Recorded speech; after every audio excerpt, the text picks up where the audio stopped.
A'udzubillahi minasyaitonirrajim. Bismillahirrahmanirrahim. Alhamdulillah. Assalatu wassalamu ala Rasulillah. La haula wala quwata illa billah.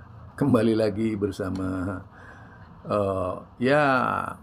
Islah Bahrawi yang kita tahu dia sangat vokal sekali ya ketika menyuarakan anti Wahabi, bahkan bisa disebut sangat lantang dan berteriak-teriak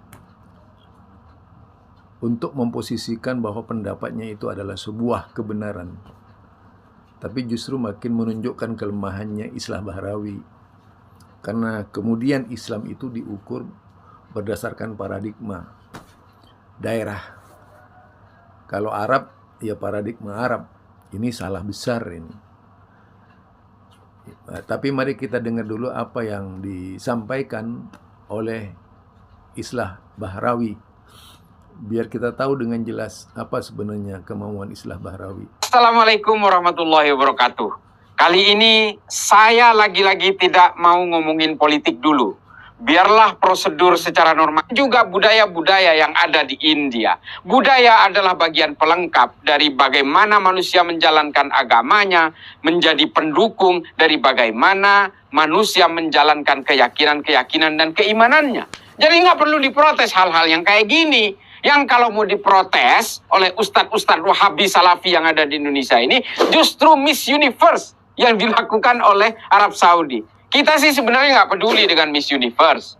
Itu silakan saja. Itu adalah tontonan-tontonan yang berupa industri. Tapi ketika ustadz-ustadz produk Saudi yang tadinya protes soal imsak, protes soal puasa setengah hari yang dilakukan kepada anak-anak kecil yang ada di negara kita untuk mendidik anak supaya kuat berpuasa nanti ketika dia sudah mencukupi umurnya. Ini diprotes juga.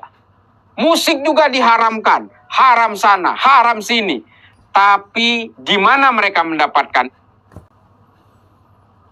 Itu ya.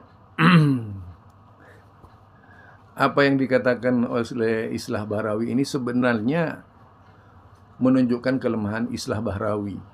Seharusnya lebih jauh lagi memahami Islam sehingga tidak terkontaminasi oleh pembatasan pemahaman yang hanya dipandang dari sudut pandang kelompoknya. Ini juga salah.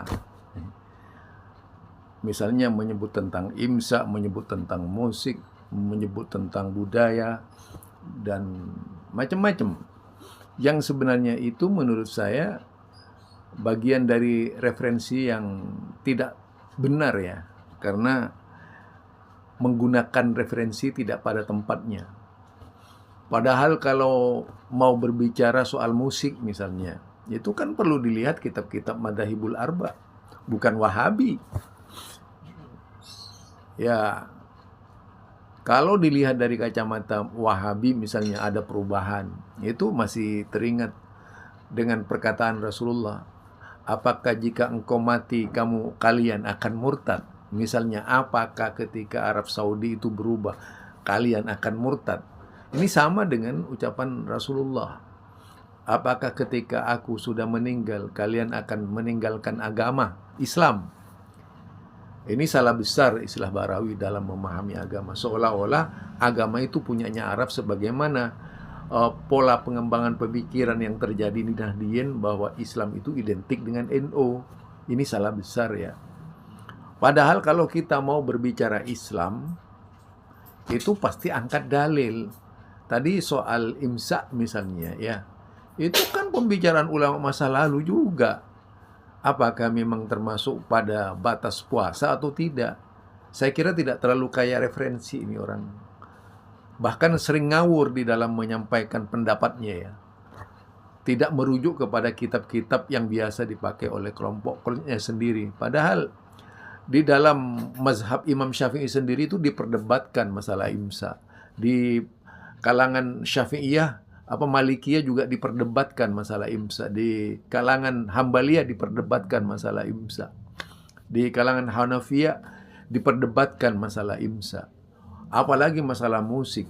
Wow, ini pembicaraan yang hangat kalau di kalangan imam-imam mazhab. Jadi bagaimana cara pandang Islah Bahrawi dalam hal ini? Justru yang nampak itu hanya kebencian kepada Salafi. Karena tidak ilmiah sama sekali. Tidak ada referensi yang ditunjukkan oleh Islah Bahrawi. Seperti serigala mengaum saja itu ya. Harimau mengaum. Tetapi tidak jelas apa yang dilakukan oleh Islah Bahrawi. Kalau mau menjelaskan tentang Islam itu, jangan terikat dengan Arab Saudi lah. Itu konyol kalau berbicara Islam diikatkan dengan Arab Saudi. Seolah-olah ketika berbicara Salafi itu Arab Saudi. Aduh, antum salah kaprah itu. Bang Islah Bahrawi ya, salah kaprah di dalam memahamkan tentang Islam tuh. Yang seperti inilah yang bisa menyesatkan banyak orang. Seolah-olah sudut pandang antum harus benar dan sudut pandang Salafi Wahabi yang suka membid'ahkan. Kalau memang bid'ah, ya dibid'ahkan lah. Ya, karena memang itu adalah batas-batas dari bagian agama yang harus disampaikan kepada umat. Bung Islah. Ya, salam ya untuk Bung Islah. Kembalilah belajar agama itu biar tidak terlalu kaku mengumumkan pendapat. Apalagi kalau seseorang itu terikat dengan kelompoknya. Apa saja akan dilakukan sebagai bentuk pembenaran terhadap pendapat-pendapatnya yang muncul. Yang pada akhirnya tidak bisa bersikap positif, tidak bisa bersikap bijak, tidak bisa bersikap adil. Yang ada itu kecurangan untuk menyalahkan orang lain. Ya. Semacam pemilu saja ini. Jadi kecurangan untuk bagaimana nih kabarnya pemilu BNPT. Ya, Islah Bahrawi. Yo, assalamualaikum warahmatullahi wabarakatuh.